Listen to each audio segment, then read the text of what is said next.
300K. Welcome to Montana Madness.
For 300K.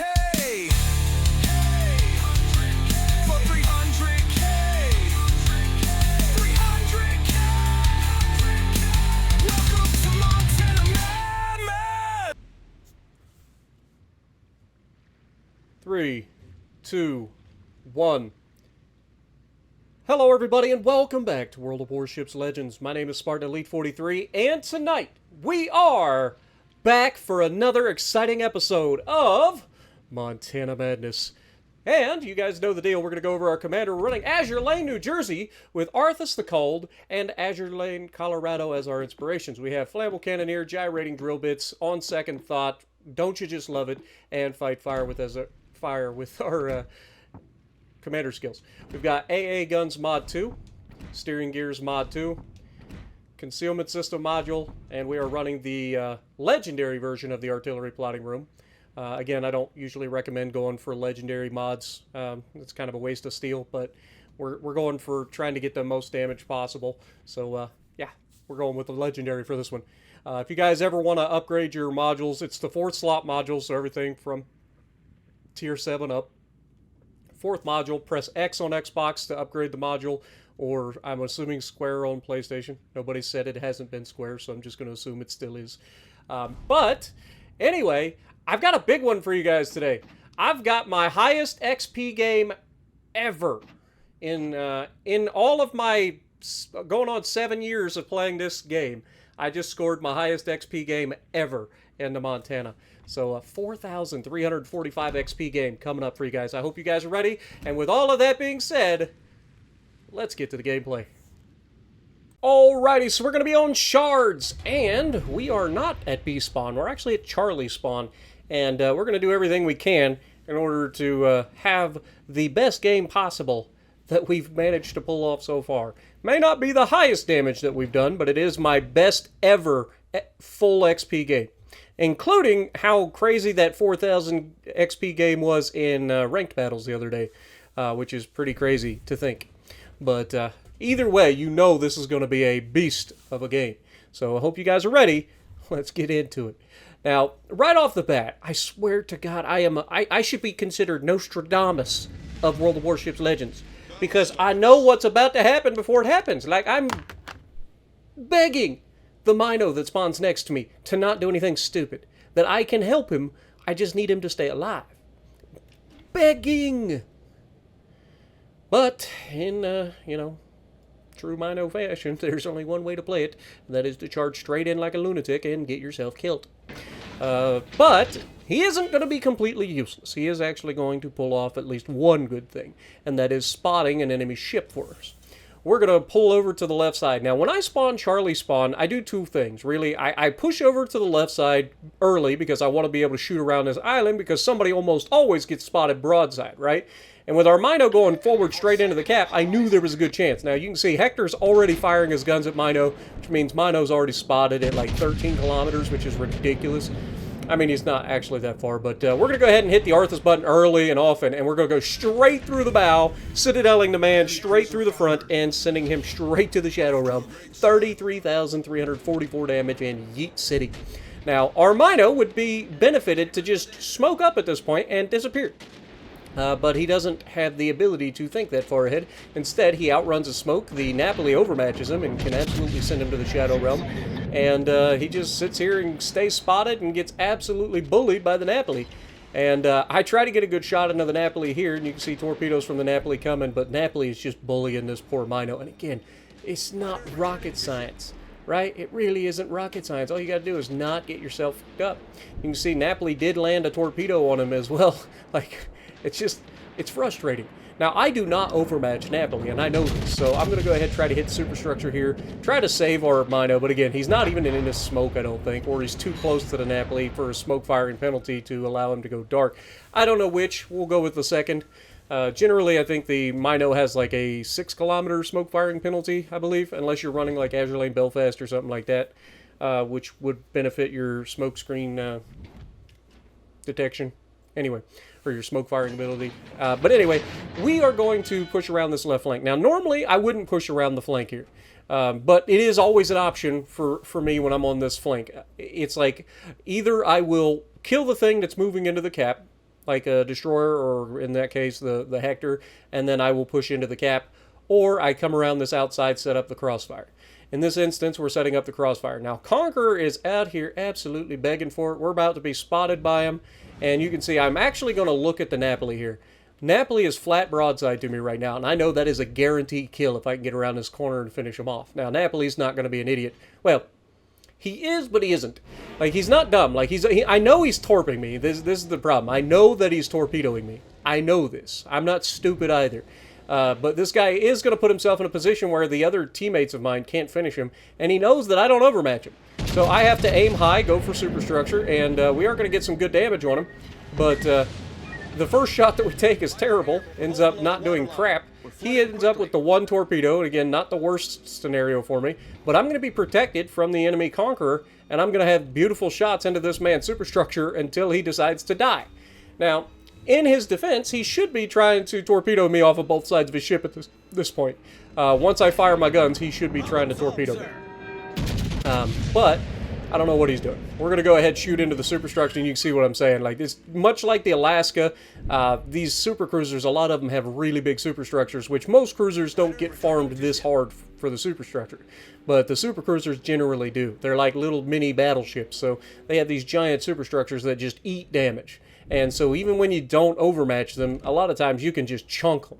And there ain't a whole lot he can do about this. He can't torp me, I don't think, from this angle. Maybe he can. I don't remember the torp angles on the Napoli. But we're going to get another shot into his superstructure, and he really can't do anything. He could be shooting his rear gun at me. Like, he could be doing something.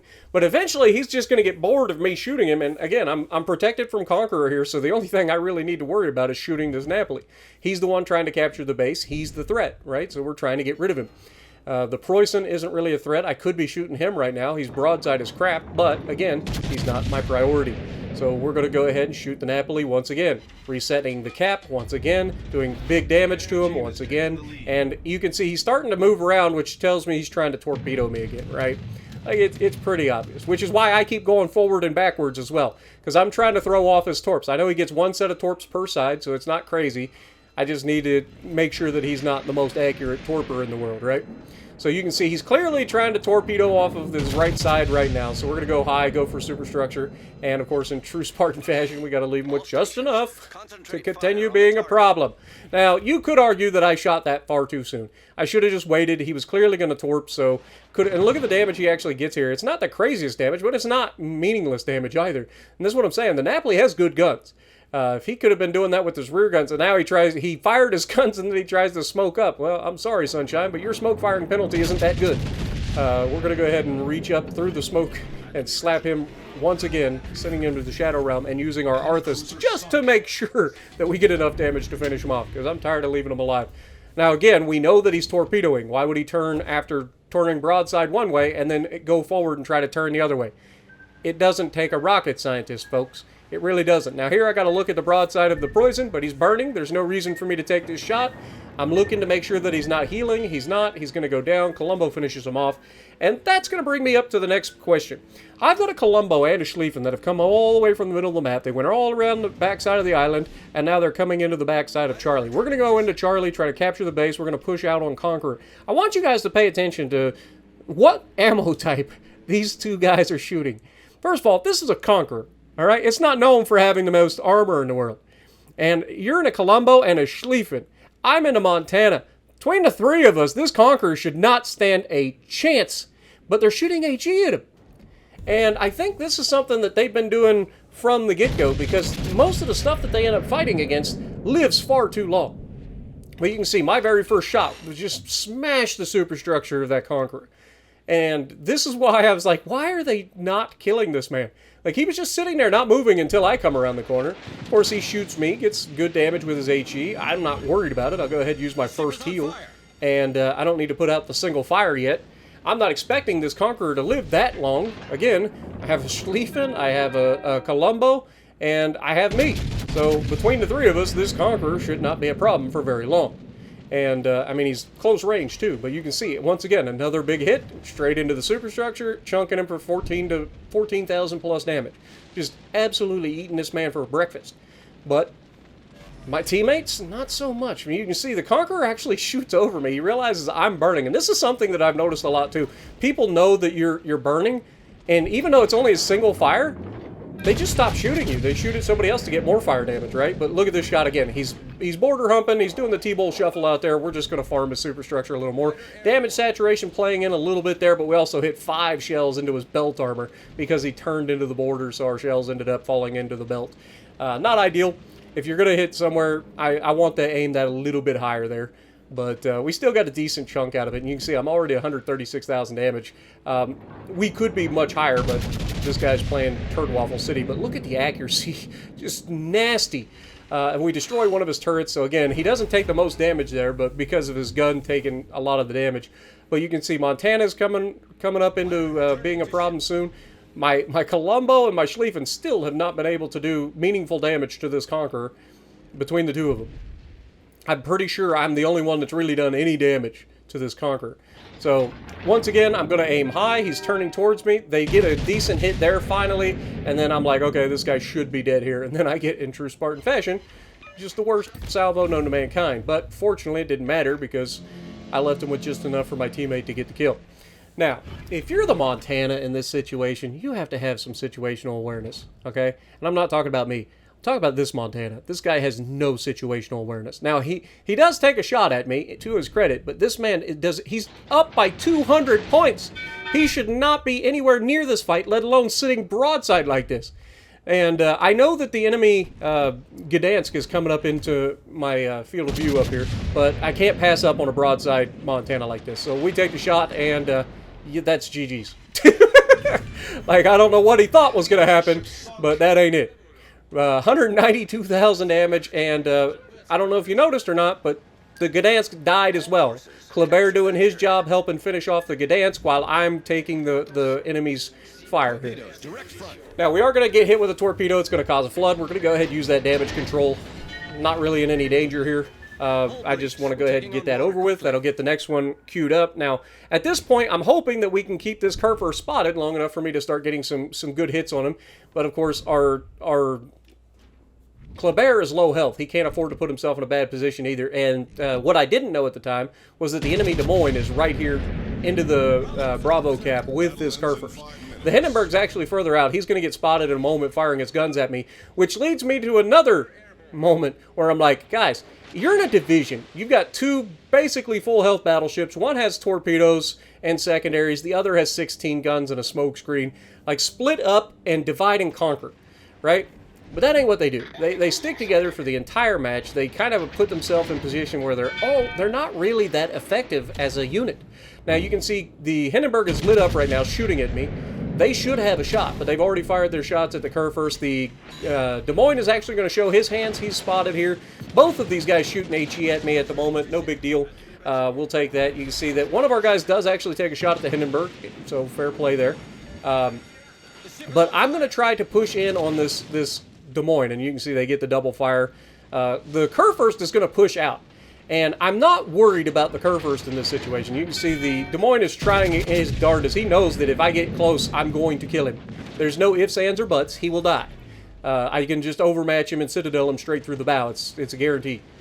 But you can see broadside is ever that Kurfürst. Like, you've got a Columbo and a Schlieffen behind me, and that Kurfürst is flat broadside. So I'm like, guys, you can see I'm in the chat. I'm like, I'm going to focus this Des Moines. I need you guys to kill this Kurfürst. Right? Now, what I should have done was stay broadside to this Des Moines and keep my bow towards the Kurfürst.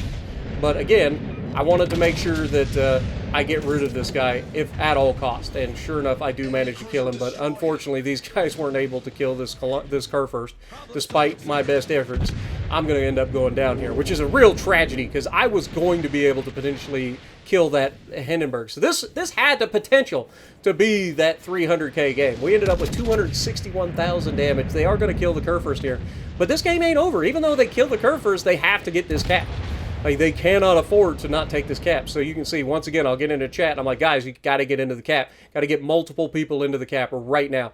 Now, Kleber did a good job staying alive. Now, a lot of people probably thought, and I did it initially, that the Kleber being so far away was a bad thing because he wasn't doing his job. But given the fact that Des Moines ended up being where he was, that was actually a very good play by the Kleber to keep his distance so that Des Moines didn't kill him, because then we lose this game. If one more person dies here, we lose our game. Which means that Hindenburg would have just been able to hide for the rest of the game. But because these guys are close and they are going to be able to get into the cap, you can see these guys are saying good game and all that stuff. They get into the cap. They're able to get this cap quick enough that we're going to be able to pass the enemy on points, because we are now going to have 2 caps to 1, meaning we're going to accrue more points than the enemy, forcing the Hindenburg into close quarters combat. Now, what happens next is something that I just truly cannot fathom. And the only explanation I have is either these guys are the worst shots I've ever seen, which is up for debate, or they're all firing HEs. I'll let you guys be the judge. I can't really tell in this moment. But dude, this Hindenburg, Lord have mercy, brother. You'll see in a minute. So we get all 3 people into the cap, which is going to get the cap for our team. And Hindenburg, again, misplays this. He should have been trying to reset the cap, doing what he can, staying alive. But then he comes out full broadside. You've got a Schlieffen looking at your broadside, a Columbo looking at your broadside. And, like, this is death. And it looks like they're firing AP. So either they're just really, really not the best shots in the world. Okay, he lost half his health right there. But I want you guys to pay attention. He lost half his health in the opening salvo between the 2 of them. And you've got, what, it'd be 8 plus 16, so you're looking at 24 guns pointed at that Hindenburg. Not to mention the secondaries from the Schlieffen. And they can't kill him. Like, there's another 16 rounds downrange. There's another 8 rounds downrange. Little bit of chip damage. Little chip damage. And he's going to get away with it. But fortunately, it doesn't matter in this instance, because like I said, Hindenburg's not going to kill these guys fast enough. We've got the cap, as long as the Destroyer doesn't go out and get himself killed. And you can see where the Destroyer's heading right now. But Destroyer's not an idiot. He actually does manage to keep himself alive here. He only fires his guns when he knows that he's not going to lose the match because of it. But yeah, one more misplay by our team, and this game's over. Like I said, that Gdansk getting caught trying to go for me there, and you can see why I went towards the Bravo cap there, because we had to. We didn't have a choice, and that's what I think a lot of people do wrong in this game, is they don't have that sense of urgency. You got to understand that you're losing the game. You have to go on the offensive, right? And then me going for the Des Moines there, I'll sacrifice myself if I have to go for that Des Moines, because the Des Moines is a hard target to kill for a lot of people. He just backs around that corner, disappears, and suddenly we don't have it. But 4,345 base XP. And you can see Columbo, Schlieffen, Kleber all did a great job during that match as well. Just, I don't know why they couldn't do much damage. But either way, it was a fun match, and I hope you guys enjoyed. Let me know if you guys still enjoy the Montana Madness, and if you like what I'm doing, punch the like button, leave a comment below, subscribe to the channel if you haven't already, and as always, I will see you in the next video.